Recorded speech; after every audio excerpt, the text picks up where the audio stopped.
live on ABC 22. You're watching Dayton 24/7 now. I could tell he missed his brother. Kason, he loved eating. That's why I'm so wary. I know he's flipping out. Right now, police are still desperately searching for 5-month-old Kason Thomas. Kason and his twin brother, Kair, were inside his mother's car when someone stole it outside of a Columbus Donato's Monday night. Thankfully, a passenger found Kair yesterday morning in the parking lot of Dayton International Airport. Now, police are still searching for Kason, and they want you to be on the lookout for this car, a black 2010 Honda Accord. Take a close look. We're told the car is missing its front bumper and has a dent on its left rear. There's also purple paint transfer. The car also has a temporary tag. That number's on your screen, and a white bumper sticker that says West Side City Toys on the back of it. Now, here's the woman police are searching for. She's 24-year-old Nala Jackson. Police say she's 5'7", 130 pounds, and was last seen wearing a dark-colored hoodie. We now know Jackson was at a gas station in Huber Heights. Police releasing these pictures on Twitter. Take a close look. Now, showing what's believed to be the stolen vehicle and Jackson. Now, they say she asked an employee for money. Now, we stopped by that UDF where Jackson was last seen. One employee described her as frantic, adding Jackson was in the bathroom for nearly 30 minutes before leaving out the back door. At the time, staff had no idea who she was. As soon as we heard her leave the bathroom, we went into the bathroom to make sure there was nothing weird in our bathroom, because the whole thing was really sketchy. They said that they're aware of her being here, and she was here for 30 minutes, and she was just sitting in the bathroom. I had my babies in the car. You just heard from the twins' mom, Wilhelmina. Their parents hit the streets, making the drive to Dayton to help search for their son. I just miss my babies. Yeah. I miss them being together and their smile. I just want to let everyone know myself, show my face, let them know, hey, I have twins. Everyone loves twins. Can you please look out for them? As you can imagine, the couple hasn't slept much since Monday. They say they're going to continue looking. They know police are looking, but say they can't sit at home and wait. Now, Ches Thomas, the boy's father, says the feeling of knowing one of his children is missing is unexplainable. He's pleading with Jackson to safely return Kason. Just drop my son off. Just leave him alone. Just leave my fat dad alone. Just leave him alone. Just leave him alone, and then we come get him. She can have everything in that car. You can have the car. Get as far as you can. Columbus police say a miscommunication led to the delay in the Amber Alert. Police learned about the abduction Monday night. It took over an hour to alert the public and nearly 4 hours for the Amber Alert to be issued. CPD was doing the work that they needed to do. Unfortunately, and it's something that we're looking at internally, there was a lapse in communication. Had I known, we would have had the press conference last night or early this morning. And that's just the reality. I'm not going to hide it. I'm not going to sugarcoat it. But that doesn't mean that the team wasn't doing the work. Now, officials say before their first social media post around 11 p.m. Monday, officers responded to the scene, identified Jackson, sent a chopper into the sky, and contacted other agencies like the Ohio State Highway Patrol. Again, we want to give you another look at Kason, Nala Jackson, and the car the two are believed to be in. If you know where they are or could be, call 911 right away. Coming up at 5:30, Mimi Ball looks into Jackson's background. Now, we are sharing every update on our website, Dayton247now.com. You can find everything we know so far right now on our homepage. And to stay caught up on the go, scan the QR code on your screen with your phone right now. That's going to take you to a page to download our Dayton 24/7 Now app. It'll send you breaking news and weather alerts. It is always free. And check out our social media pages. Follow us on Facebook, Twitter, and Instagram to keep up to date with breaking news. This is a Dayton 24/7 Now Code Red weather alert. Now to our other major story this morning, a live look at the Troy traffic circle. Once again, waking up to a very chilly morning in the Miami Valley, but we have a lot on the horizon over the next couple of days. So let's check in with meteorologist Nick Maruziak. He is tracking a storm approaching the Miami Valley. Yeah.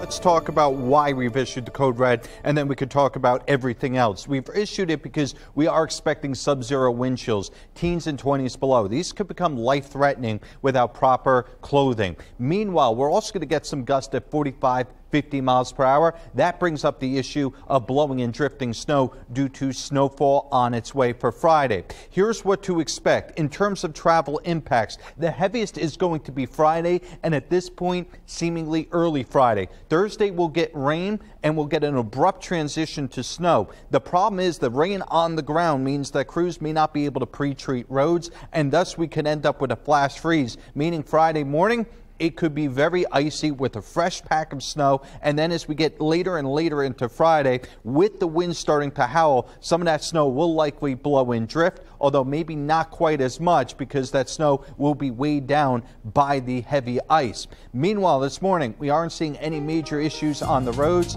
Give yourself a few extra minutes, though, because we are talking about the holiday travel season and probably more cars on the highway later on today. Look over the city of Dayton now, where police are investigating the death of a 1-year-old over the weekend. Now, officers say they found a child having a medical emergency last week and took them to Dayton Children's Hospital. Unfortunately, the child later died on Saturday. Police say there are still no suspects and are working to learn the cause of the child's death. Dayton police officers making another angel tree delivery. Each year, the Dayton Fraternal Order of Police donates to families and kids in need for Christmas. Families are nominated and people within the department buy presents for families. Thanks to the program, these 3 kids will have a Merry Christmas. What a nice story. Our time right now, 5:06. Don't forget, you can get your headlines scrolling at the bottom of your screen. Also, your weather on the side of your screen all morning long, even during commercials. Off by more than 1 million. I'm digging into new job growth estimates from the Federal Reserve Bank of Philadelphia, why they indicate a big difference when compared to federal numbers. You're watching Dayton 24/7 Now News.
live on ABC 22.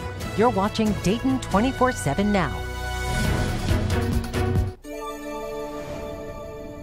Good morning. It is going to be a very busy period, but here's what it looks like right now. We are pretty clear. Let's get into it, shall we? Today, more clouds and sun second half day. Tomorrow morning, we'll probably see a few showers. It's conceivable that a few of us get maybe just a touch of a wintry mix. Think like a little bit of ice pellets. Here we are about 8 p.m. Notice the snow out to the west. This is going to be a rather abrupt transition. Two things. We will likely see things begin to freeze over rather quickly as we get past midnight, but also we'll start to see the snow. Notice how quickly temperatures drop into the teens. So it's 30 degrees over the course of maybe 2 or 3 hours. The snow should start to wrap up early, which is good news because that means that we're going to have less snow on the ground.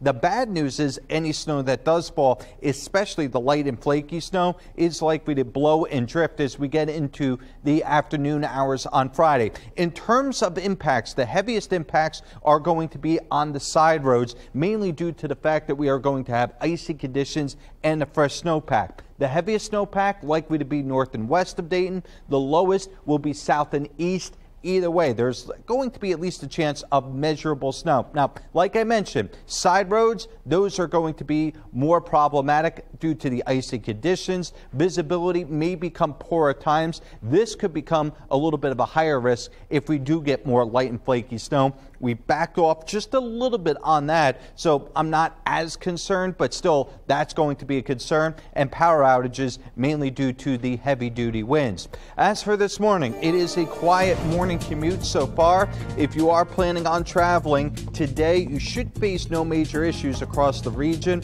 We have seen roads be green all across the board. Beginning tomorrow, though, we are talking about the potential for wet roads, and then beyond tomorrow, of course, we have that heavy-duty weather on Friday. So typically, Nick, go ahead.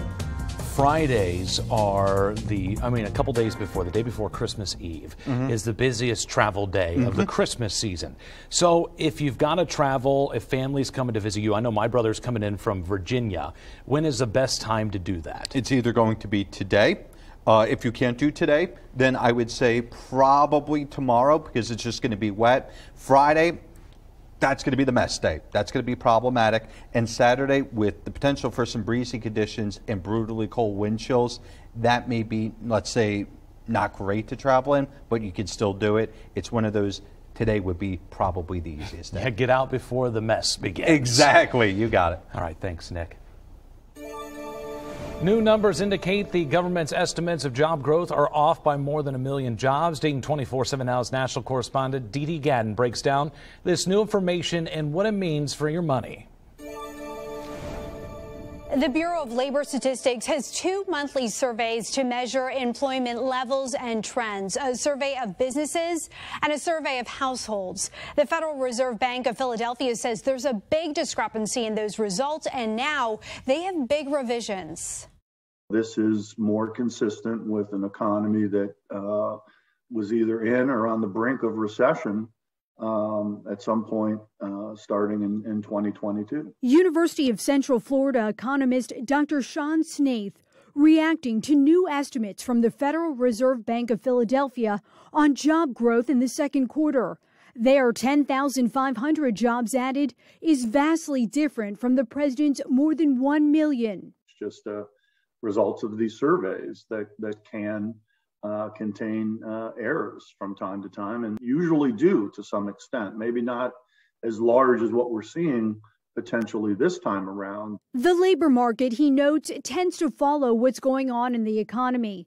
The president acknowledging earlier this month wages have gone up more than prices have gone up. Snaith believes that may apply to more recently, but even with a slowing of inflation. There's more money in the paychecks, but that money is buying us fewer groceries and paying fewer bills. We've spoken to families nationwide saying the same thing. That I've been paying a certain amount, and now even those little things that you don't think of are going to cost you extra money. In 2023, Snaith expects job growth to turn negative, lowering any wage growth. I think that we're going to see year-over-year inflation remain above wage and salary growth, probably till we get to the end of the summer, beginning of the fall.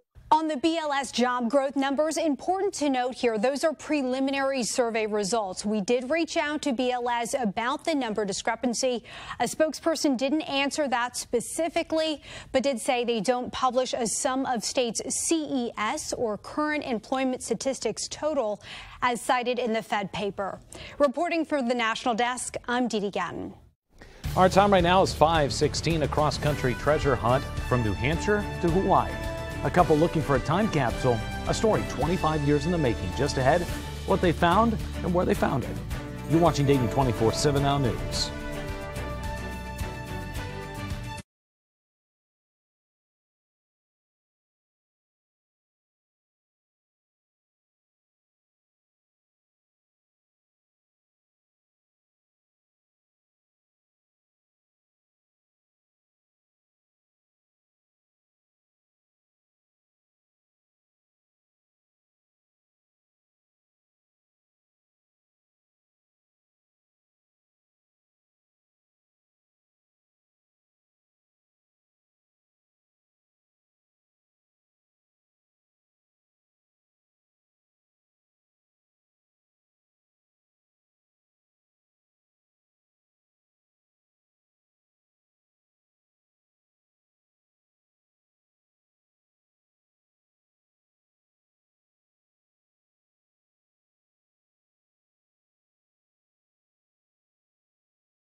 Live on ABC 22, you're watching Dayton 24/7 Now.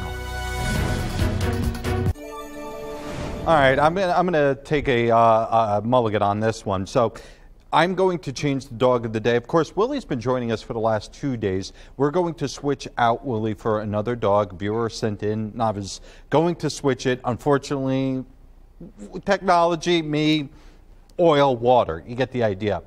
Today, if you are walking, temperatures upper 30s and low 40s. We will see increasing clouds. So early on, it's going to be a little bit on the cool side. It will get mild. Here's the thing, though. Based on the way that the weather is going to turn, today is going to be A, the best day to walk the dog, B, the best day overall for travel. So it's one of those time periods where, compared to what's to come tomorrow, and especially for Friday, that is where we are going to see some big changes. Tomorrow, we'll kick off with some rain. Perhaps a few showers early on, certainly more towards the evening hours. We do expect the rain to continue, and then that abrupt transition to snow. There's going to be ice it's going to be a lot more problematic for Friday. So again, today, the day to get outside and, well, enjoy it with Fido or Willie or our next dog of the day. That'll be coming up in a little bit. Meantime, we still got to keep you updated on the traffic situation. It's been pretty okay. Looks like a little bit of a slowdown on that top left of the camera there at Northwood. So we'll be watching that rather closely here. Otherwise, no major issues on 675, 35 or 4. Today's number of the day shows 50% of voters say the worst of the coronavirus pandemic is behind us. A Scott Rasmussen National Survey finds 29% think the worst is still to come and the rest are unsure. The survey also shows a majority think it's likely the virus was initially created in a biological research lab and that the Chinese government made things worse by withholding research and releasing false information. 60% think U.S. government officials actively tried to cover up the virus's origins in a Wuhan, China lab. CVS and Walgreens are limiting purchases of children's pain medicines. They're facing supply constraints and high demand, with the U.S. experiencing one of the worst flu seasons in a decade. Well, over 80% of adults don't meet U.S. strength guidelines. Strong muscles help combat diabetes, boost your heart, musculoskeletal, and mental health, and reduce mortality, according to research. Now, they're also crucial to the wellness of older people whose muscles get weaker with age. And the organic foods market is expected to hit $366 billion by 2029. Fortune Business Insight says the outbreak of the pandemic triggered the consciousness of the population for nutrition and health, and they were looking more for organic foods. From the NASDAQ market site, I'm Jane King. Here's your health. Now taking a live look at Meredith Bay in Loudon, New Hampshire this morning, where one couple is reliving some memories they tucked away nearly a quarter century ago. Now, David and Allison Prue married and lived in Hawaii for a bit while serving in the Marines. Now, they left years ago, but recently traveled back to open up a time capsule they buried during their stay. Now, the couple searched for 6 hours before finally finding their hidden treasure. Some of the items they recovered include a lei, a piece of uniform, and some old photos. Now, the Prues hope by sharing their story, they can encourage other people to bury a time capsule of their own. So, Nick, if you were to bury a time capsule, what would you put in it? Probably a suit and tie from right now, maybe a couple albums. I will say in elementary school, we had the privilege of being the class that got to take a time capsule from 20 years. Except for the fact that they forgot where they put it. Well, I mean, that's a bad... well, you're out of luck then. Yeah, what I think happened is they had put a library in the middle courtyard, and they took the time capsule up. Because we're digging, we're going, we can't find it. And it ended up becoming like the movie Holes at a certain point. We were just digging holes. You know, we should make a time capsule here at the news station. Oh, gosh. I mean, I've got a whole rack of ties I don't use anymore. We could toss in some prison coffee.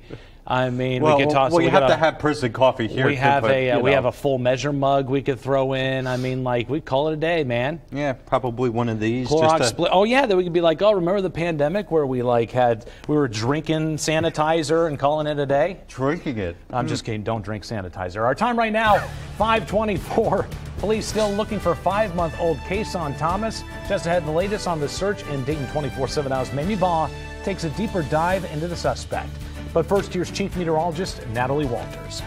Good morning, everyone. In today's TikTok of the day, I talk about how the cold air is going to impact a certain animal in Florida. Falling iguanas are likely this weekend in Florida. Iguanas are cold-blooded, so when the temperature drops below 40 degrees, they start to slow down or their bodies become immobile, and if they're in the trees, they're just going to end up falling to the ground. So as Arctic air takes over this weekend in Florida, you'll want to be aware of those falling iguanas. In today's Tech Bites, Elon Musk now claims he will resign as CEO of Twitter, but with one catch. He says he'll resign, quote, as soon as I find someone foolish enough to take the job. People responding to his own Twitter poll voted 57 to 43% in favor of Musk stepping down. Lenovo is touting the improved features of its new Chromebook, which has a larger display and it can be used as a laptop, tablet, or it can stand like a tent for entertainment. The new Chromebook costs $350 when it starts shipping in May. And finally, more history for Argentina's soccer hero Lionel Messi. A picture of him hoisting the World Cup after last Sunday's final is now Instagram's most liked image. It's posted on Messi's official page. The picture now has nearly 70 million likes and counting. Those are your Tech Bites. Have a great day.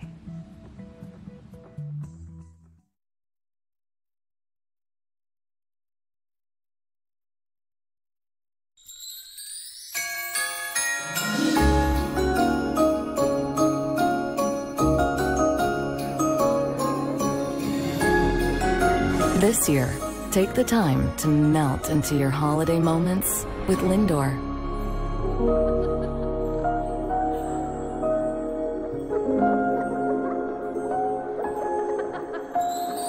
Irresistibly smooth chocolate from the Lindt Master Chocolatier. This cough. This will help. Vicks Vapor Rub? Vicks Vapor Rub's medicated vapors go straight to the source of your cough, so you can relieve your cough to breathe easier. Vicks Vapor Rub, fast-acting cough relief. With Gold Bond, you can age on your own terms. New Retinol Overnight means the smoothing benefits of retinol are now for your whole body. Plus, fast-working crepe corrector diminishes wrinkled skin in just 2 days. Gold Bond, champion your skin.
Live on ABC 22, you're watching Dayton 24/7 now.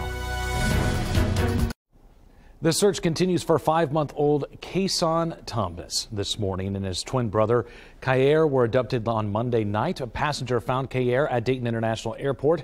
You're looking at the suspect, Nala Jackson, in the car believed that the two are in. Now, Dayton 24/7 Now's Alex King joins us now at the UDF where Jackson was last seen. And Alex, the boy's parents are joining in on the search, right? Yeah, absolutely. The parents stopped by this gas station last night after they heard that employees spotted Jackson. Take a look at your screen because police released these pictures on Twitter showing what's believed to be the stolen car and Jackson. They say she asked an employee for money. One employee described her as frantic, adding Jackson was in the bathroom for nearly 30 minutes before leaving out the back door. At this time, staff had no idea who she was. Now, Ches Thomas, the boy's father, says the feeling of knowing one of his children is still missing is unexplainable. He's pleading with Jackson to safely return Champaign. Just son off. Just leave him alone.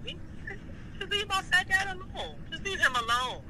Just leave him alone. And then we come get him. She can have everything in that car. You can have the car. Get as far as you can. Columbus police say a miscommunication led to a delay in the Amber Alert. Police learned about the abduction Monday night. It took over an hour to alert the public and nearly 4 hours for the Amber Alert to be issued. CPD was doing the work that they needed to do. Unfortunately, and it's something that we're looking at internally, there was a lapse in communication. Had I known, we would have had the press conference last night or early this morning. And that's just a reality. I'm not going to hide it. I'm not going to sugarcoat it. But that doesn't mean that the team wasn't doing the work. Officials say before their first social media post around 11 p.m. on Monday, officers responded to the scene, identified Jackson, sent a chopper into the sky, and contacted other agencies like the Ohio State Highway Patrol. And as that frantic search for baby Kason moves forward, Dayton 24/7 Now's Mamie Baugh continues our team coverage. She takes a look back at Jackson's past. I've been combing through court records looking into Jackson's past. Now take a look at this. This is the Montgomery County Clerk of Court's website. And according to this page, just on Monday, an arrest warrant was issued for Jackson in connection to a domestic violence charge involving an incident that took place last week on Thursday. Now Jackson's criminal history is lengthy. Take a look at this. Franklin County Municipal Court. You have more than a dozen cases she's connected to. Now she's had a variety of offenses that include aggravated menacing and child endangerment with intent to cause harm. Investigators say it makes this situation a scary one. Yes. I mean, at this, in all fairness, yes, we consider this child to be in danger. That's why we are expending the resources we are, and we are asking for the community's help. This is a cry for help. We are asking for the community to come forward. Right now, Columbus police are putting together the charges Jackson will face. One of those charges include kidnapping. Back to you.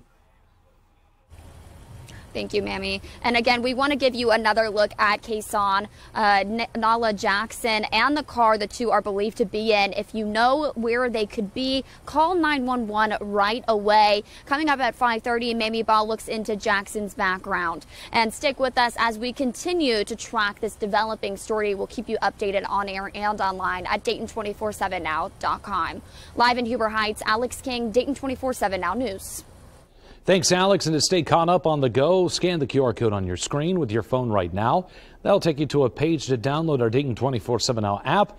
It'll send you breaking news and weather alerts. It is always totally free. And check out our social media pages. Follow us on Facebook, Twitter, and Instagram to keep up to date with breaking news. This is a Dayton 24/7 Now Code Red weather alert. Now to our other top story this morning, a live look over the city of Dayton right now. We're facing freezing temperatures this morning and a whole mess of a headache ahead for the rest of the week. So let's check in with meteorologist Nick Maruziak. And Nick, what are we looking at this morning and how's that going to lead up to what we're going to experience over the next couple of days? Well, today is the quiet before the storm. So the good news is today, no major issues. So today would be the ideal travel day if you could get in a little bit earlier. It'll be clear early on with increase in clouds and temperatures around 40. So again, around the region, we're going to be fairly quiet. But then we start talking about, I would say, impactful weather for tomorrow. It's not going to be the type of thing that shuts the roads down. However, it is going to be raining. There could be some periods, maybe a little bit of winds. Friday's the big problem day. So a couple things. Number one, Thursday night to Friday, we may have a quick freeze, which could lead to icy conditions early Friday. Then we'll get some snow on the ground. So in addition to be icy, we could end up with snow, and then the winds kick up, meaning blowing and drifting and reduced visibility. We will be breezy on Saturday, which means we could still continue with some blowing and drifting, but by and large, Friday is going to be the problem day. We'll talk about amounts and also talk about timing coming up in just a bit. But first, let's take a look at traffic, where it does look like we may have a little bit of a slowdown on that top left camera. We'll go check that out here in just a bit, but our other cameras, things seem to be moving pretty okay. Winterfest at Kings Island will be closed Friday due to the unexpected winter storm heading our way. Now we're facing unsafe wind chill temperatures and gusting winds, causing safety concerns for park visitors. The park will still be open today and tomorrow, and then will reopen Monday after Christmas. Anyone with an admission ticket for Friday can use it any other day throughout the end of the year. And several people recovering this morning in the hospital after a deadly crash yesterday on I-75. Now, this is footage from that scene in Turtle Creek Township just around 5 o'clock last night. And authorities say 8 vehicles were in an accident near milepost 32 heading northbound. A semi-truck flipped on its side in the process. One woman was killed. Several others were hurt. All northbound lanes and 2 southbound lanes were closed for hours. Ohio State Highway Patrol is investigating. And we now know the identity of the man killed in yesterday's morning in a crash in Springfield Township. It happened along I-70 near US 68. State troopers say 32-year-old Charles Simmons died at the scene. The crash remains under investigation. And now a live look at our nation's capital this morning. The January 6th committee is expected to release its full final report on the January 6, 2021 attack today. It's also making its transcripts public and handing evidence over to the Justice Department. And that's all according to a source familiar with the matter. The DOJ has been requesting the transcripts for months. A committee member says some of the transcripts have already been sent. We now know some of former President Donald Trump's tax returns will soon be public. The House Ways and Means Committee voted just yesterday to release the last 6 returns of his last 6 years. Now, Trump fought for years to keep his finances private during his run for the White House and his time in office. But last month, the Supreme Court cleared the way for Congress to see the returns with personal information redacted. The decision to release the returns could have some political blowback.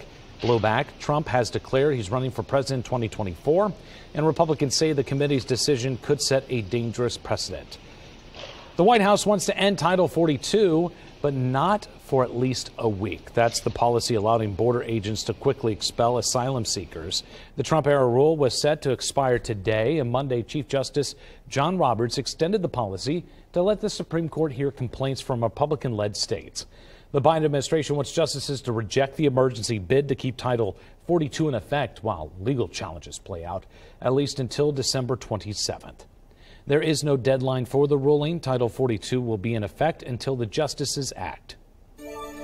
Today, you can honor the lives of those who've experienced homelessness and died over the last year. The Montgomery County Homeless Solutions Policy Board is hosting a vigil at noon today. It's at Courthouse Square in downtown Dayton. Officials say in Montgomery County alone, more than 3,300 families experienced homelessness this year. Our time right now, 5:38. Don't forget you can get your headlines scrolling at the bottom of your screen and your weather on the side of your screen all morning long, even during commercials. The Browns get an unwanted visitor. Just had the shocking video from Cleveland and the damage done to First Energy Stadium. You're watching Dayton 24/7 Now News.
Good morning. Out the door today, we are not expecting any heavy-duty weather at all. It is a day where we should be, frankly, pretty okay outside in terms of weather conditions. It'll be around average. It'll become a little bit cloudy, but woo, clouds. I mean, we're really not talking about anything up until maybe we get into overnight. That's where there could be a couple of stray showers. We will be looking at rain throughout much of the daytime tomorrow, but then we'll talk about the snow late.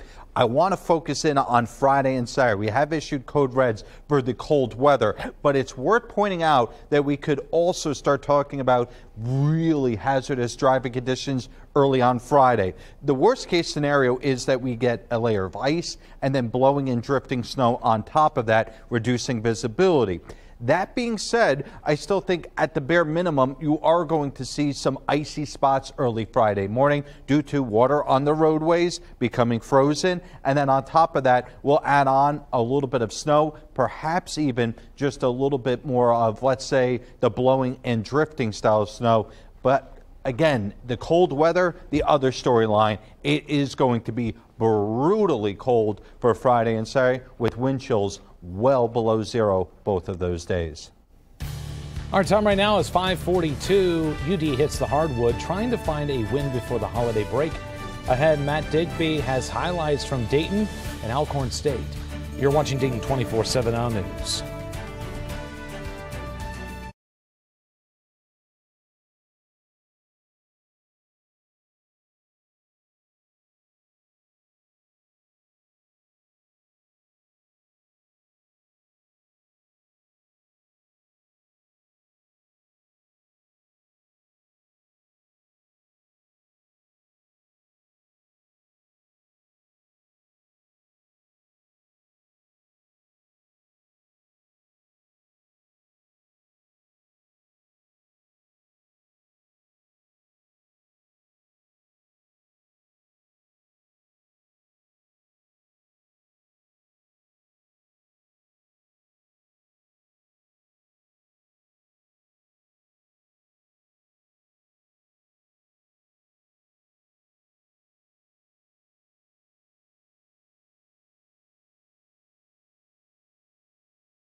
Live on ABC 22, you're watching Dayton 24/7 Now. UD men's basketball trying to stay perfect at home. The Flyers also looking to close out the non-conference part of their schedule on a high note as they take on Alcorn State. Matt Digby has highlights from UD Arena. Closing non-conference play on a high note. UD men's basketball winning 88-46 Tuesday over Alcorn State. And now the Flyers enter a brief Christmas break on a win streak, giving the players a chance to enjoy the holiday season. Honestly, it's just, go home, have fun with your family. It's Christmas, celebrate it. We're going to be back on Christmas Day, but just making sure we're staying in shape. Don't do anything out of the ordinary. Just have fun when you're home. I feel like we played together. We played with some toughness. Just we executed what we had to do, and I feel like we just got the job done today.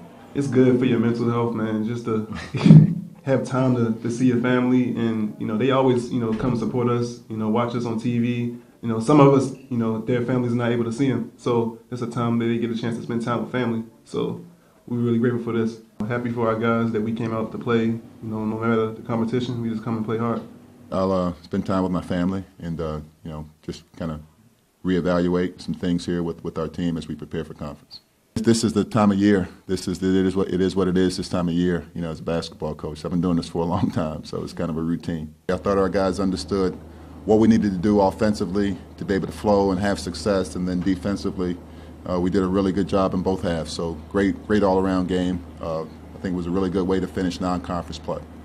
The Flyers go into Christmas break at 8-5, and next week they will turn their attention to Atlantic 10 play, the conference opener coming up on Wednesday, December 28th, when they host Duquesne. In Dayton, I'm Matt Digby. The Cleveland Browns, known for their loyal fan base, the dog pound, but just a few weeks ago, someone got on the field and it was a way different story. Take a look at this. It happened on November 21st at First Energy Stadium. Police say the man parked his vehicle and climbed the fence to enter the stadium, where he found a Ford F-150 pickup truck inside. In the video released Tuesday, you can see the man using the truck to create large circles on the field. Authorities say he caused severe damage before he climbed the fence again and fled in his vehicle. The man was later caught and charged with vandalism and breaking and entering. This is what happened.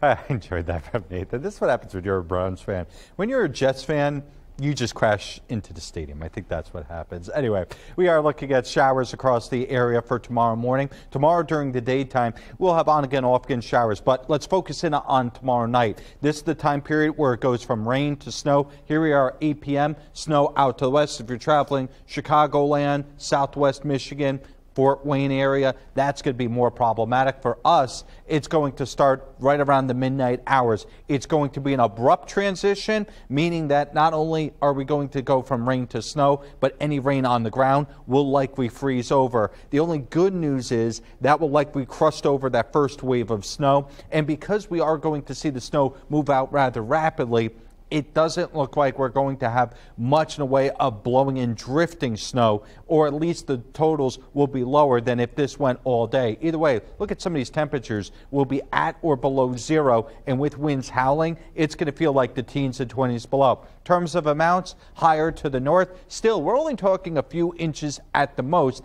This is not about necessarily the amount of snow. It's about the impacts from the snow and ice in addition to the wind. So especially main roads and side roads, you're going to have to watch out for some icy spots. Side roads are going to be very problematic, especially those that aren't treated. Visibility will be reduced Friday evening. We could also see problems with that. In terms of power outages, anytime you add winds to icy conditions, there is the chance that some weak trees or perhaps even some power lines come down. Again, Thursday night to Friday, the time period of the greatest concern. As for this morning, we are looking at right now a incident right around US 40, 75 south. The 75 is closed right now due to an accident, and you can see how it's backing things up right now at US 40, and it's backing all the way up towards the county line. So again, if this is part of your travel plans, you're coming down to Dayton or perhaps traveling north, you could expect delays in that area. May want to try and find an alternate route if you can. Our time right now, 5:50, closing out 2022, rounding third and heading home. The newest edition at Times Square just ahead when they put the numbers 2023 in the sky. You're watching Dayton 24/7 Now News.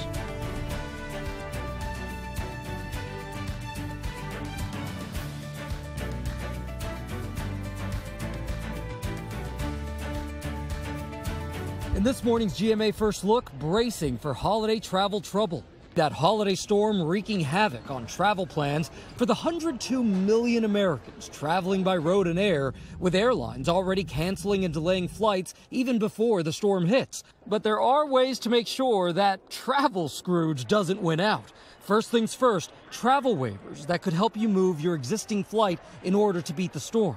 Airlines are letting you make free changes, but you've got to act fast. It could even mean that fare increases will be covered if you choose a different flight. But that's for specific routes and dates. So you need to make sure you're checking with the airline you're flying to see what their specific policy covers. And coming up at 7 a.m., we'll have more expert tips, plus your coast-to-coast holiday travel forecast. With your GMA First Look, I'm Gio Benitez, ABC News, New York.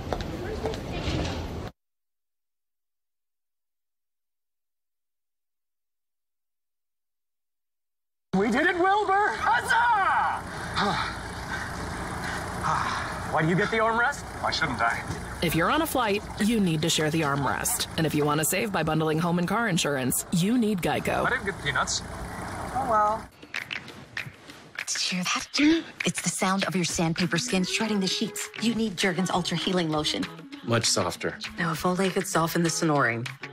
I snore? And Double Butter Besties, Shea and Cocoa Butter Moisturizer, Jergens. Hey, Maddie.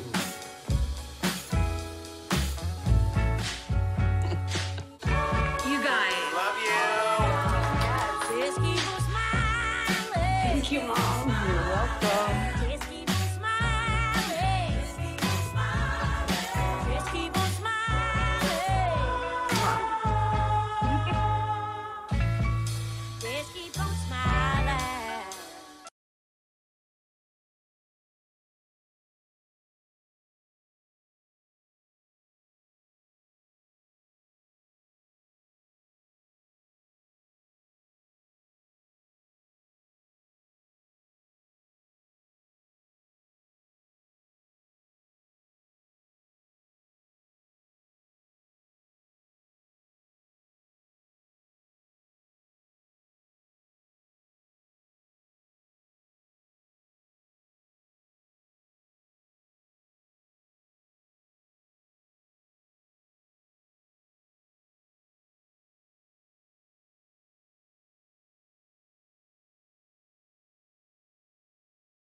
The Dayton 24/7 Now News app, brought to you by the Jeff Schmidt Auto Group.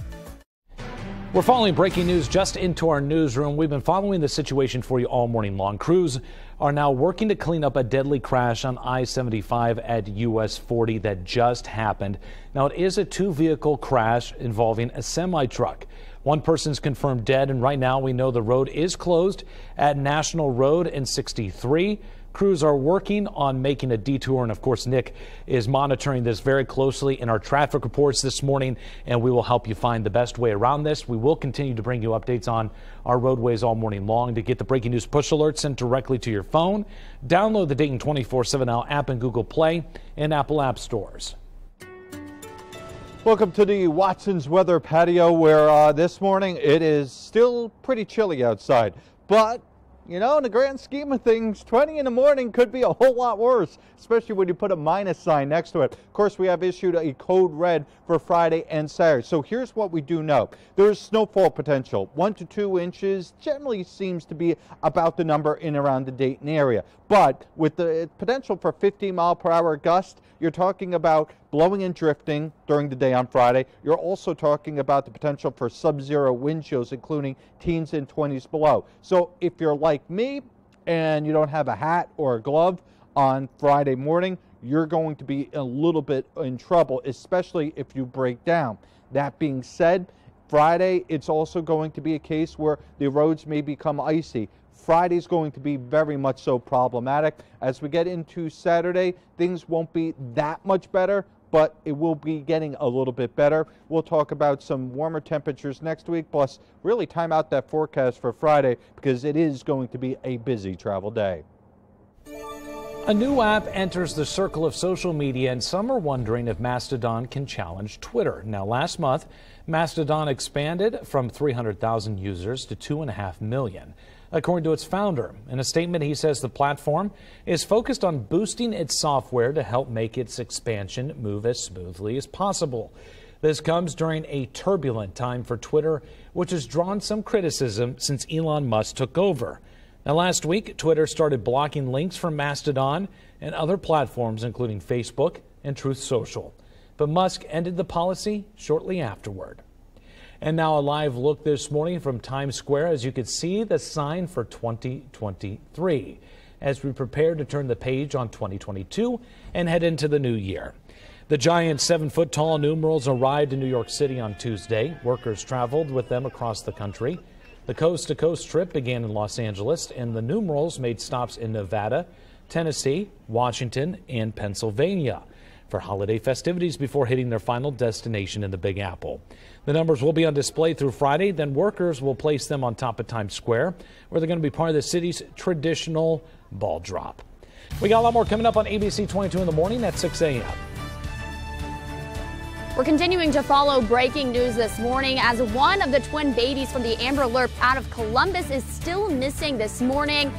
Police are asking for your help as they continue the search. Coming up next. You're watching Dayton 24/7 on News.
Live on ABC 22, you're watching Dayton 24/7 now. I could tell he missed his brother. Kason, he loved eating. That's why I'm so wary. I know he's flipping out. Right now, police are still desperately looking for 5-month-old Kason Thomas. He and his twin brother, Kayer, were inside their mother's car when someone stole it outside of Columbus Donato's Monday night. Thankfully, the passenger found Kayer yesterday morning in the parking lot of Dayton International Airport. Now, police are still searching for Kason, and they want you to be on the lookout for this car. A black 2010 Honda Accord. Now, we're told the car is missing its front bumper and has a dent on its left rear. Now, there's also purple paint transfer. The car has a temporary tag. That number's on your screen. And a white bumper sticker that says West Side City Toys on the back of it.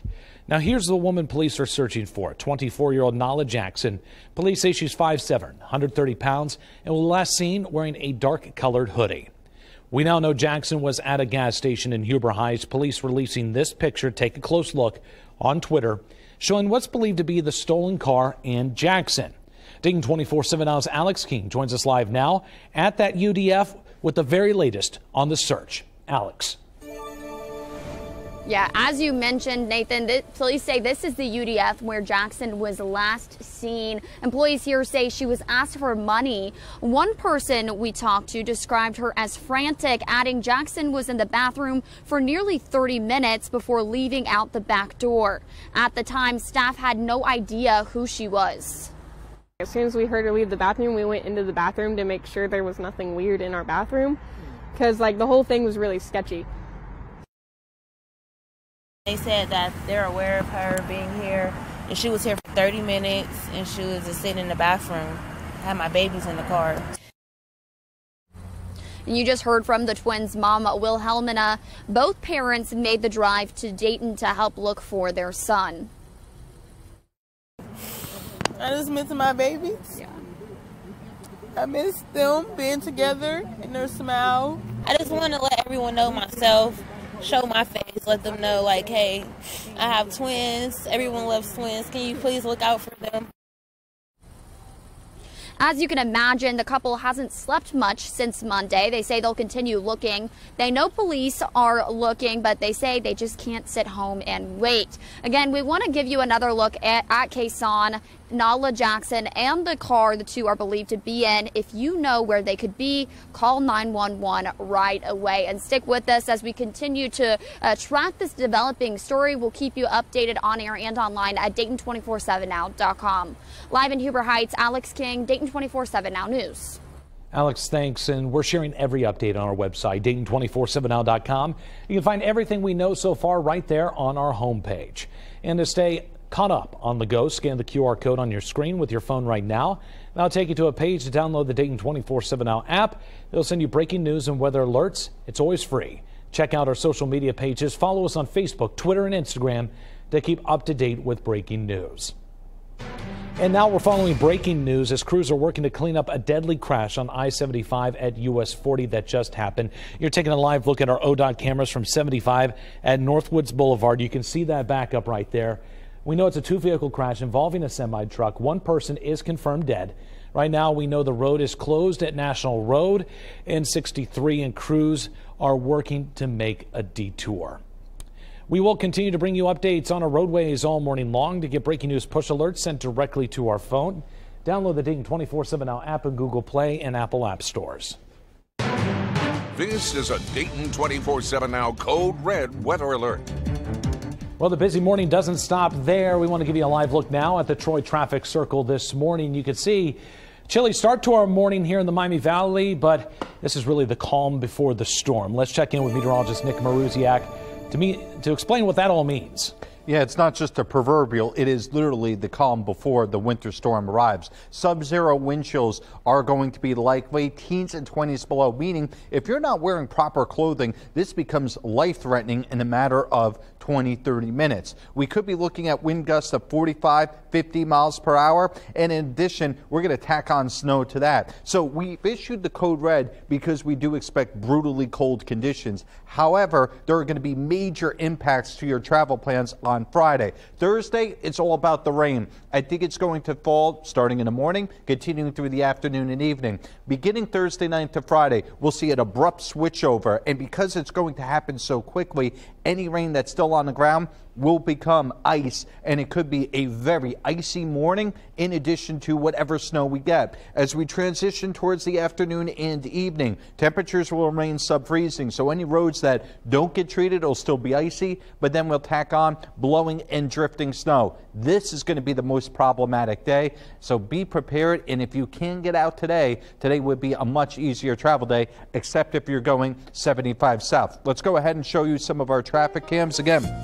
75 south at 40 shut down. You can see the traffic not flowing in that one direction. Northwoods, it's jammed. Everywhere else seems to be flowing smoothly this morning. So if you can avoid that area, you should be okay for travel as of right now. We now want to give you a live look over the city of Dayton, where police are investigating the death of a 1-year-old over the weekend. Officers say they found a child having a medical emergency last week and took them to Dayton Children's Hospital. Unfortunately, the child died later Saturday, and police say there are still no suspects. We are working to learn the cause of the child's death. Dayton police officers making another angel tree delivery. Each year, the Dayton Fraternal Order of Police donates to families and kids in need for the Christmas season. Families are nominated, and people within the department buys presents for those families. Thanks to the program, these 3 kids will have a Merry Christmas. Our time right now, 6:06. Don't forget, you can get your headlines scrolling at the bottom of your screen and your weather on the side of your screen all morning long, even during commercials. As pharmacies begin to limit some over-the-counter medications, I'm Liz Bonus. What pediatricians say parents need to know about managing symptoms, it is just ahead. You're watching Dayton 24/7 on News.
Good morning. We are going to wake up to scattered rain for tomorrow morning. It will likely be rain all the way through the daytime. Once you get to 8 p.m., start to switch over to snow out to our west. This will likely move east over the ensuing 4 or 5 hours. Note the temperature drop, 30 degrees, probably over 2 or 3 hours at the absolute most. By 1 a.m., we'll probably be well into the thick of the snow. At the same time, any rain that's still on the ground will freeze over. And because we are going to get temperatures single digits, it's going to stick around. The snow won't, though. It should be out of here by mid to late morning. So effectively, it's a small window for us to see heavy-duty snow. That being said, in terms of accumulation, 2 to 3 inches north, 1 to 2 inches south. Blowing and drifting will cause some variations, but it will also cause some issues during the second half of the day. So again, while the snow early on will be the problematic because of reduced visibility, later on it'll be caused by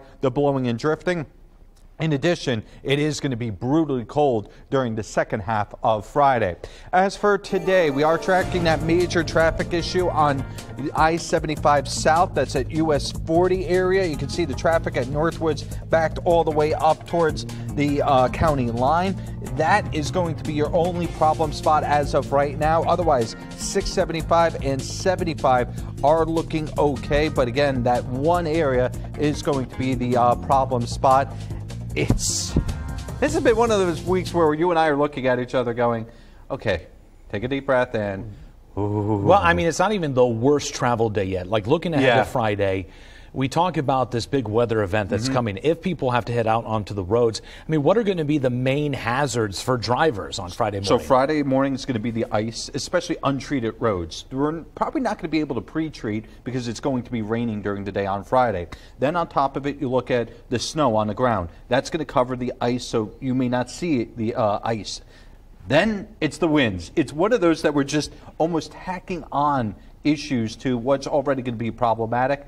At best, travel is going to be difficult, and at worst, it may be just downright impossible for a few hours, especially if we do start to see light and fluffy snow. The good news is it doesn't seem like we're going to get a lot of it, but any spot that does get those 2-3 inches, they're going to be a little bit more problematic. So if you have to travel, it sounds like either leave early or leave after lunch on Friday. Yeah, I would say probably start watching a forecast early Friday.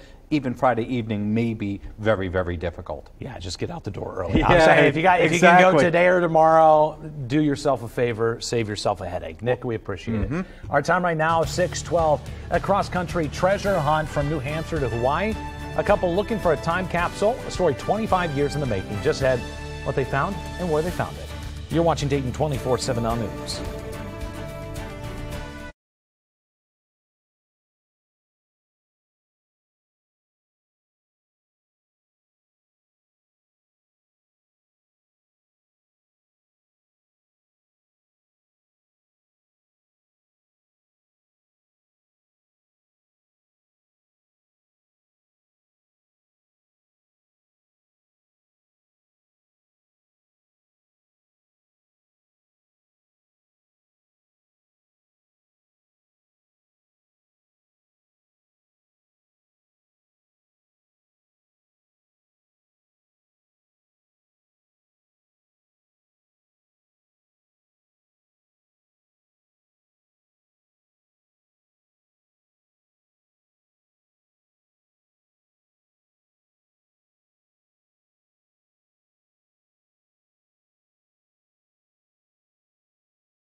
Live on ABC 22, You're watching Dayton 24/7 now. Both Walgreens and CVS have announced they're now limiting over-the-counter children's pain reliever purchases to try to help manage a shortage of these drugs. Dayton 24/7 Now's medical reporter Liz Bonas shares what's behind it and what parents can do to help their kids feel better. Hey there, hello to you. The shortage of medications coming, of course, from high demand as COVID-19, flu, and other respiratory illnesses continue to set in. The hope early on was that enough kids would get vaccinated or boosted against these illnesses. You did a great job. To avoid severe symptoms. But right now, child vaccination for flu and COVID-19 are as low as 1 in 5. Bill Hawk says that's led to high demand for care in kids with respiratory illnesses in recent weeks. He's the nurse manager here at Ohio's Good Samaritan Hospital. So as Children's has been, overrun and having their surge, we're starting to see patients going to the adult emergency departments just because of the extensive wait times. Hawk's ER team can help provide prescription medications for childhood respiratory symptom management. So can your child's pediatrician. As for those over-the-counter medications, which are tough to find right now for milder symptoms, including a fever, most of the time, you don't have to give Tylenol and ibuprofen because the fever itself is not dangerous.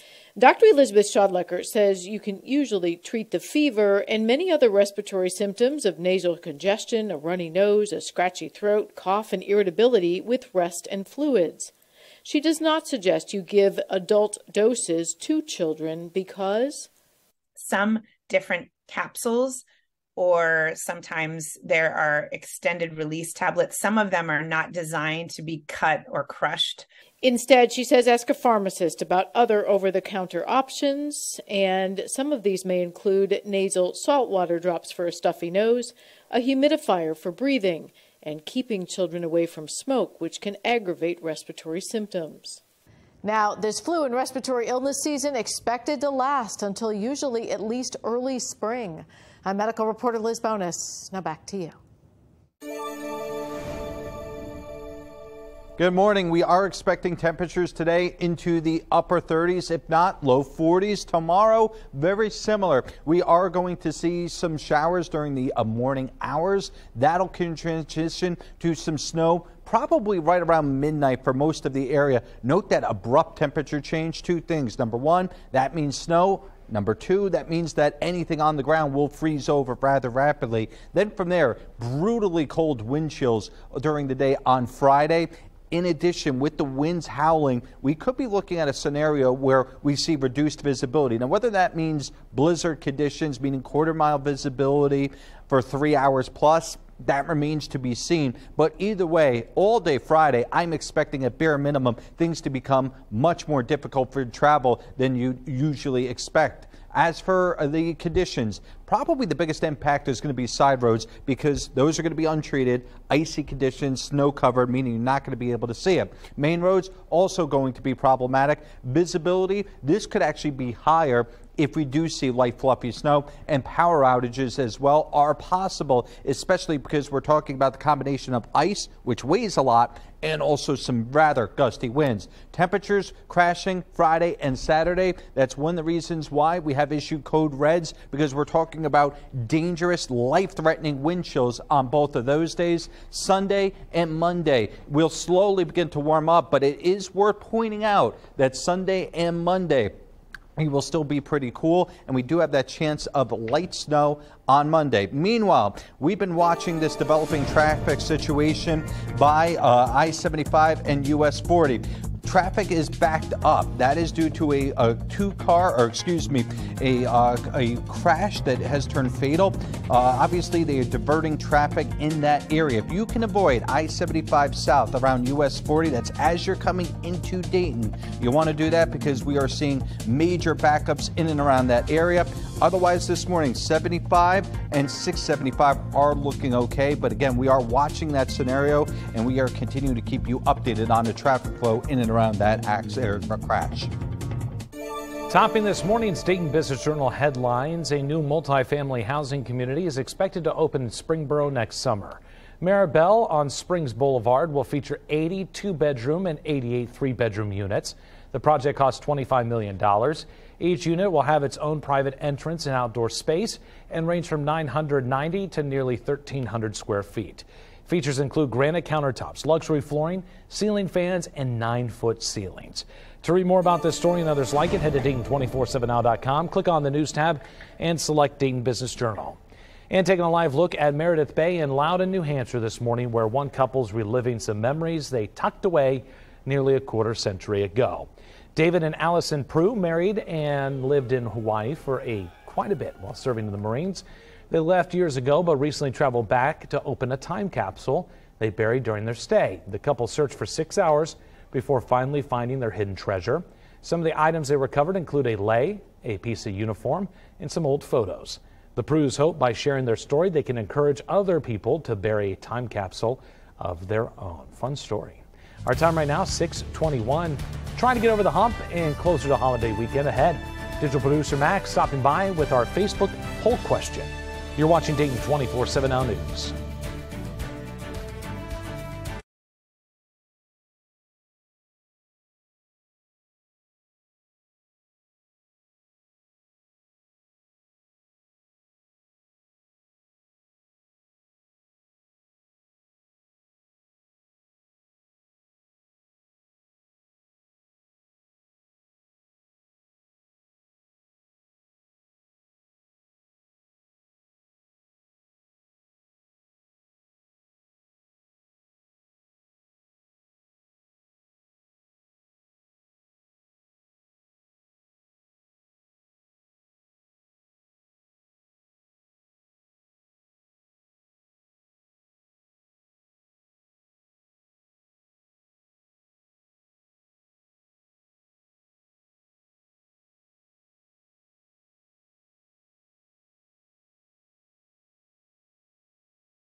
It is time for the dog of the day, and we can kid around and joke around about today because today is not that bad.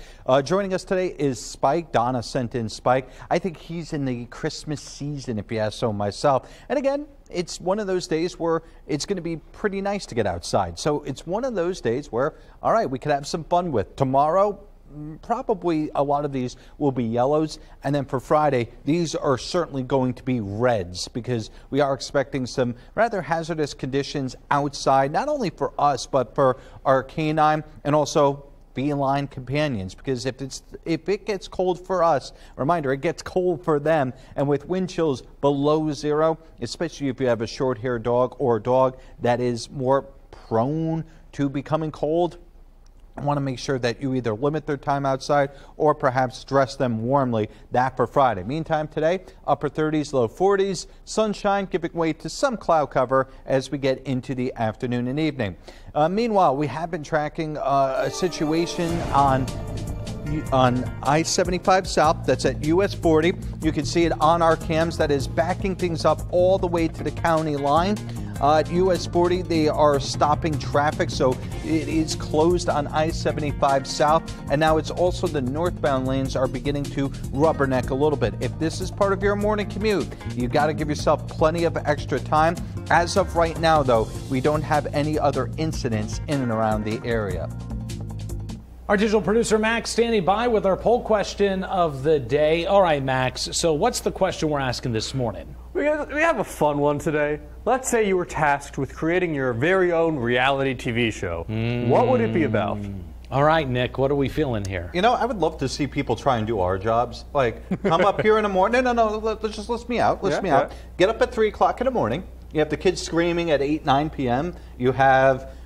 You're tired, and then all of a sudden you have to be, yay, I'm happy, everything's good in the world. Yeah, I mean, like half the time my soul actually feels dead. But I mean, like we manage, we push through, and there's some hijinks. I mean, yeah, I mean, you and I over here plotting, world domination. That's right. Max, you want in on this? Not in that one. I'm happy not having to wake up any earlier than I already am. Yeah, good point there. Do we got any good answers up on the big board? We got a few. We have a lot of people saying that they don't like reality TV, like Debbie here, and that's fine. Like, I don't personally watch any reality TV shows, but I think this is a fun thought experiment. Justin, he's giving us a little bit too much credit. He is worried that if people submit their ideas, and they're really good ideas, that we're going to take it and turn their shows into a reality without giving proper credit. I don't think they have to worry about that. Yeah, we don't have the staff to do that. Sorry. Exactly. If it were me, I would do a reality show about the Waffle House. That is my contribution to society. Oh, man, that would be great. Oh, that'd be great. Anyways, I'll get more on that later. Our time right now, 6:27. Thanks, Max. We appreciate it. Police still looking for 5-month-old Kason Thomas. Just ahead, Alex King has the latest on the search, and Mamie Baugh takes a deeper look into the suspect. But first, here's Nick Calderon with America's Steals and Deals. The following segment is sponsored by Knocking. Many of us will be doing a lot of driving during this holiday season, and when I head out on the road, I want to know that me and my family are going to get to our destination safely. So when we go, I've got the Jump Smart in the glove compartment. This compact 10-in-1 tool can instantly jumpstart your car, truck, even a motorcycle. And look, I understand getting under the hood can be a little scary for some, but the Jump Smart can fix that dead battery and get you back on the road in just 3 easy steps. Just plug in the jumpers, red to red, black to black, and start your car. It's that easy. If you do it wrong, it just beeps. No sparks, no danger, no drama, no worry. And listen, we've all seen the news footage of hurricanes, wildfires, floods. If you ever lose power, you can charge your phone for up to 48 hours of talk time so you can stay connected. If you get stranded, it's got a flashlight and strobe lights and so many other emergency features. I put one in my wife's car for her peace of mind, and guess what? My 2 daughters are getting one for Christmas too. As parents, there's nothing we want more than for our kids to be safe on the road. It's a must-have tool for everyone in your family, and it's the most thoughtful thing you can buy for the most important people in your life. Today, we're offering 21% off Jump Smart, including this new hot pink that my daughters are gonna love. Go to asadeals.com for this exclusive offer.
on ABC 22. You're watching Dayton 24/7 now. The search continues for 5-month-old Kason Thomas this morning. He and his twin brother, Kair, were abducted Monday night. A passenger found Kair at Dayton International Airport. You're also looking at suspect Nala Jackson in the car. Police believe the two are in. Dayton 24/7 Now's Alex King joins us now live at the UDF where Jackson was last seen. And Alex, the boys' parents are also joining in on the search, correct? Yes, their parents actually stopped by this gas station last night after hearing that Jackson was here. They take a look at your screen because police released these pictures on Twitter showing what's believed to be the stolen car and Jackson. They say she asked an employee for money. One employee described her as frantic, adding Jackson was in the bathroom for nearly 30 minutes before leaving out the back door. At the time, staff had no idea who she was. Ches Thomas, the boy's father, says the feeling of knowing one of his children is still missing is unexplainable. He's pleading with Jackson to safely return Kason. Just drop my son off. Just leave him alone. Just leave my fat dad alone. Just leave him alone. Just leave him alone and then we come get him. She can have everything in that car. You can have the car. Get as far as you can.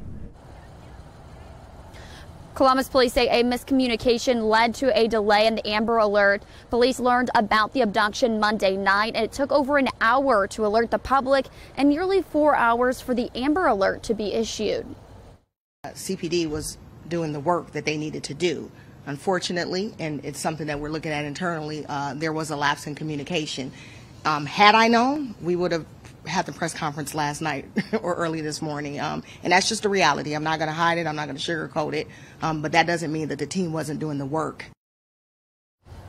Officials say before their first social media post around 11 Monday night, officers responded to the scene, identified Jackson, sent a chopper into the sky, and contacted other agencies like the Ohio State Highway Patrol. And as that frantic search for baby Kason moves forward, Dayton 24/7 Now's Mamie Baugh continues our team coverage. She takes a look back at Jackson's past. I've been combing through court records looking into Jackson's past. Now take a look at this. This is the Montgomery County Clerk of Court's website. And according to this page, just on Monday, an arrest warrant was issued for Jackson in connection to a domestic violence charge involving an incident that took place last week on Thursday. Now Jackson's criminal history is lengthy. Take a look at this. Franklin County Municipal Court. You have more than a dozen cases she's connected to. Now she's had a variety of offenses that include aggravated menacing and child endangerment with intent to cause harm. Investigators say it makes this situation a scary one. Yes. I mean, at this, in all fairness, yes, we consider this child to be in danger. That's why we are expending the resources we are, and we are asking for the community's help. This is a cry for help. We are asking for the community to come forward. Right now, Columbus police are putting together the charges Jackson will face. One of those charges include kidnapping. Back to you. Again, we want to give you another look at Kason, Nala Jackson, and the car the two are believed to be in. If you know where they could be, if you spot them, call 911 right away. And of course, we will continue to keep you updated as we track this developing story and keep you updated on air and online at Dayton247now.com. Live in Huber Heights, Alex King, Dayton 24/7 Now News. Alex, thank you. And to stay caught up on the go, scan the QR code on your screen. With your phone right now, that'll take you to a page, Dayton 24/7 Now app, and it'll send you breaking news and weather alerts. It's always totally free. Also, check out our social media pages. Follow us on Facebook, Twitter, and Instagram to keep up to date with breaking news. Now, following another breaking news story this morning, crews working to clean up a deadly crash on I-75 at US 40. You see the backup right here. Now, it happened earlier this morning. It is a two-vehicle crash involving a semi-truck, and one person is confirmed dead. Tracking the traffic and weather for us this morning is meteorologist Nick Maruziak.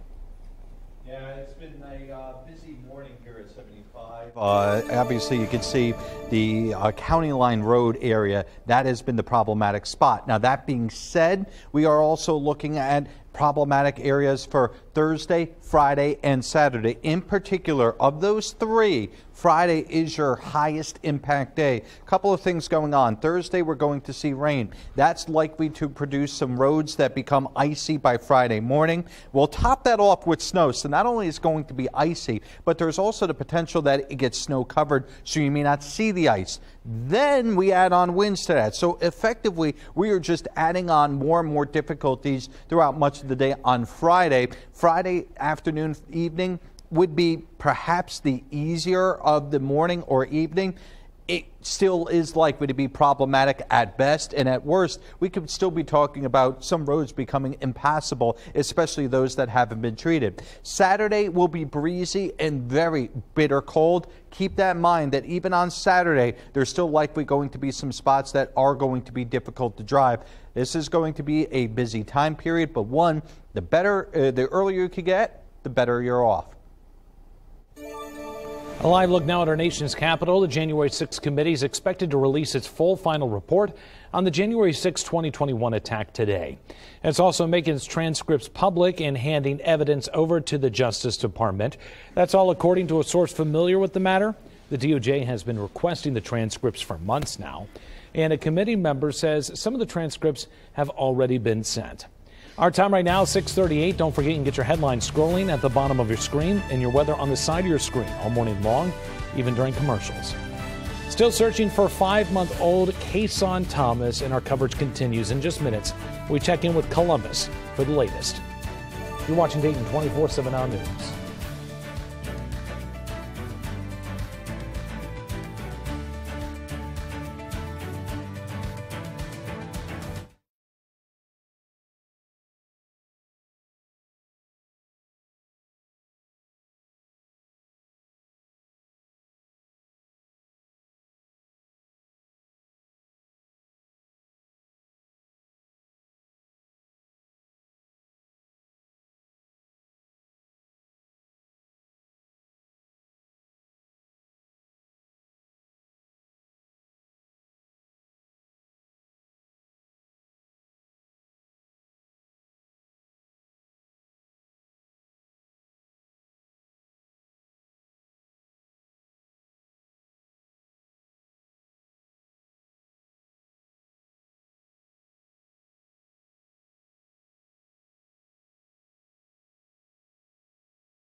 The Dayton 24/7 Now News app, brought to you by the Jeff Schmidt Auto Group. It's been almost 48 hours since 5-month-old twin boys were kidnapped. One already found, but the other still missing. Their parents making a plea to the public to keep looking for the person who may have him. Jackie Orozco joins us live at the Donatos in Short North, where a prayer vigil will be held later this morning. Jackie. Yeah, good morning to you, Nathan. You know, it's just been so devastating for the parents because they've been nonstop searching for their missing baby boy. They've been all along in Dayton knocking on doors and neighborhoods, at gas stations, just showing the picture of their son, hoping for a Christmas miracle for that little boy to come back home. Now, Kasan and his twin brother were abducted from the Short North, where I am right here, Monday night when their mother's car was stolen in front of the Donatos, where she was picking up a DoorDash delivery. Now, brother Kair was found yesterday morning in a Dayton airport parking lot. Again, he is now back home safe and sound with his parents, but that family says that they are not whole again until their other baby boy is back home with his brother. I could tell he missed his brother. I just miss my babies. Yeah. I miss them being together and their smile. Now, police are looking for this woman, 24-year-old Nala Jackson. She's a homeless woman from Columbus, and police say that she's the person who took off in the stolen car with the twins in the back seat, and she was last seen at a UDF asking for money in the Dayton area. So that's where the parents spent the night there, again, looking for that woman and, of course, their baby boy. So they're asking the public, you know, just to keep their eyes open. That's why they're having a prayer vigil right here in Columbus, outside of Donatos at 10 o'clock this morning. Again, just praying for the safe return for that baby boy. For now, reporting live here in Columbus, Jackie Orozco, I'll send things back to you. Weather Window, presented by the National Weather Desk. Holiday colors in El Paso. The city won't escape this week's chill. Lows will dip into the 20s before warming up a little into the weekend. Meanwhile, temperatures in Harrisburg, Pennsylvania taking a dramatic plunge Friday night and into the weekend. Meteorologist Steve Knight says no white Christmas there, but the downright cold is a certainty. For more content like this, follow the National Weather Desk on Twitter. You know, it's not that often I get jealous, but standing here on the Watson's weather patio and hearing them complain about 20s as lows and, oh, daytime high temperatures in the 20s. Come on, we're going to be basically in the single digits or thereabouts on Friday, and with the winds, it's going to feel like 20 below. So you are not going to be able to get away with what I am doing right now, which is being hatless and also gloveless. We are expecting sub-zero wind chills. Again, teens and 20s below. That's where it becomes life-threatening over the course of 20, 30 minutes, especially if you are not properly dressed. In addition to that, 50-mile-an-hour wind gusts. That brings up the issue, perhaps that could start knocking down some weak trees, perhaps even some power lines, especially considering we're going to have ice and snow on some of the trees. So keep this in mind. Friday and Saturday are both going to be problematic, but the heaviest impacts will be during the day on Friday. If you could sneak out today or even tomorrow we are expecting rain, that would be the easier travel days, because Friday seems like it's going to be dangerous at times and perhaps maybe even impassable on some of the roads. Our time right now is 6:45. The Browns get an unwanted visitor. Just ahead, the shocking video from Cleveland and the damage done at First Energy Stadium. You're watching Dayton 24/7 Now News.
We are looking at a high weather impact day for Friday in particular, especially when it comes to the side roads. We're talking about the conditions that may become impossible to travel through because of icy roads and snow-covered roads. Main roads still going to expect some impacts, as well as impacts to visibility and power outages.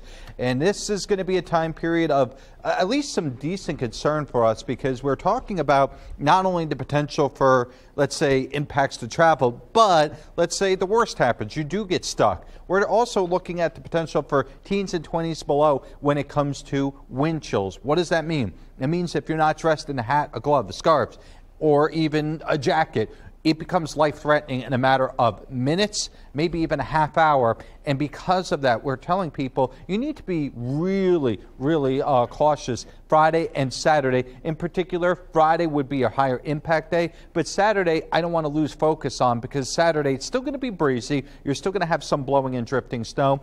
It's going to be problematic, but of the two, Friday's probably going to be maybe a little bit worse outside, I would say. Now, speaking of worse, we have seen some really problems on the roadways this morning, especially I-75 south around US 40. We had a fatal car accident involving a semi-truck, and you can see Northwoods Boulevard. This extends now all the way towards the county line and beyond that. And even the northbound lanes are slowing down in the area. So this is a big problem on the north side of Dayton. If you are traveling north out of Dayton, or if you are traveling into Dayton, this is where you want to give yourself some extra time and find an alternate route, because again, we are talking about a major delay in and around the area.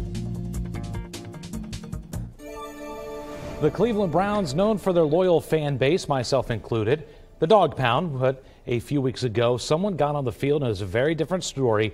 Take a look at this. It happened on November 21st at First Energy Stadium, also known as the Factory of Sadness. Police say the man parked his vehicle and then climbed the fence to enter the stadium, where he found a Ford F-150 pickup truck inside. Now, in the video released Tuesday, you can see the man using the truck to create large circles on the field. Authorities say he caused severe damage before he climbed the fence again and fled his vehicle. The man was later caught and charged with vandalism and breaking and entering. Now, this is what happens when you're a Browns fan. The team did this to this poor guy. It drives you nuts. The Factory of Sadness, which is one of my favorite videos of all time. I know. Yeah, I'll see you next Sunday. I mean, it's still the Factory of Sadness, and you know, they've been bad enough this year to drive fans insane enough to drive a Ford F-150 on the field. Two lines for you. Number one, that's a better drive than the Browns had all year. I hate you. And what's your other one?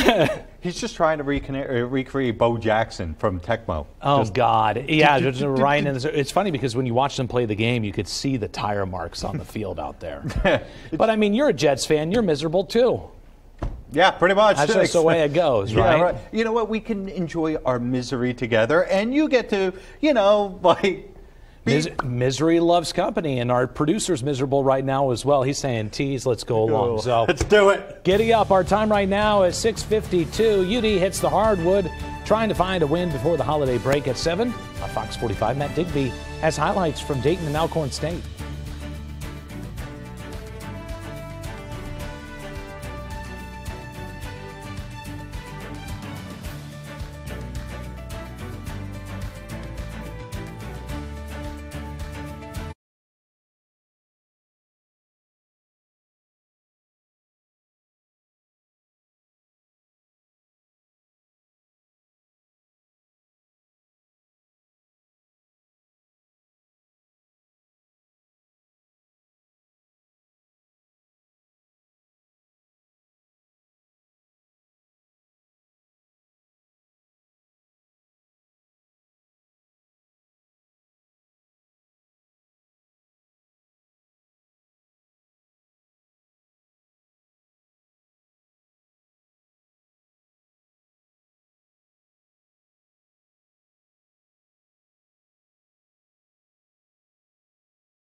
Right now, police are still desperately looking for 5-month-old Kason Thomas. He and his twin brother, Kair, were inside their mother's car when someone stole it outside of Columbus Donato's Monday night. Now, thankfully, a passenger found Kair yesterday morning in the parking lot of Dayton International Airport. Now, police are still searching for Kason. They want you to be on the lookout for this car. A 2010 Honda Accord is the color black, and we're told the car is missing the front bumper. Has a dent on its left rear. There's also purple paint transfer. Now, the car also has a temporary tag. That number is on your screen, and a white bumper sticker that says Westside City Toys on the back of it. Now, here's the woman police are searching for, 24-year-old Nala Jackson. Police say she's 5'7", 130 pounds, and was last seen wearing a dark-colored hoodie. We now know Jackson was at a gas station in Huber Heights. Police released these pictures on Twitter showing what's believed to be the stolen car and Jackson. Dayton 24/7 Now's Alex King joins us now live at the UDF with the very latest on the search. Alex. That's right, Nathan. Police say this is the UDF where Jackson was last seen. Employees here say she asked for money. One person we talked to described her as frantic, adding Jackson was in the bathroom for nearly 30 minutes before leaving out the back door. At the time, staff had no idea who she was. As soon as we heard her leave the bathroom, we went into the bathroom to make sure there was nothing weird in our bathroom, because the whole thing was really sketchy. They said that they're aware of her being here, and she was here for 30 minutes, and she was just sitting in the bathroom. I had my babies in the car. You just heard from the twins' mom, Wilhelmina. Both parents made the drive to Dayton to help look for their son. I just miss my babies. Yeah. I miss them being together and their smile. I just want to let everyone know myself, show my face, let them know, hey, I have twins. Everyone loves twins. Can you please look out for them? As you can imagine, the couple hasn't slept much since Monday. They say they'll continue looking. They know police are looking, but say they just can't sit home and wait. Again, we want to give you another look at Kason, Nala Jackson, and the car the two are believed to be in. If you know where they could be, call 911 right away, and stick with us as we continue to follow this developing story. We'll keep you updated on air and online at Dayton247now.com. Back to you. We're sharing every update on our website, Dayton247now.com. You can find everything we know so far right there on our homepage. And several people recovering in the hospital this morning after a deadly crash yesterday on I-75. Now, this footage is from the scene in Turtle Creek Township just around 5 o'clock last night. Now, authorities say 8 vehicles were in an accident near milepost 32 heading northbound. A semi-truck flipped on its side in the process. One woman was killed. Several others were hurt. All northbound lanes and 2 southbound lanes were closed for hours. Ohio State Highway Patrol is investigating. And we now know the identity of the man killed in yesterday morning's crash in Springfield Township. It happened along I-70 near 68. State troopers say 32-year-old Charles Simmons died at the scene. The crash remains under investigation. Today, you can honor the lives of those who experienced homelessness and died over the last year. The Montgomery County Homeless Solutions Policy Board is hosting a vigil at noon today. It's at Courthouse Square in downtown Dayton. Officials say in Montgomery County alone, more than 3,300 families experienced homelessness this year. And Winterfest at Kings Island will be closed on Friday due to unexpected winter storm heading our way. Now, we're facing unsafe wind chill temperatures and gusting winds causing safety concerns for park visitors. The park's going to be open today and tomorrow. Then we'll reopen Monday after Christmas. Anyone with an admission ticket for Friday can use it any other day through the end.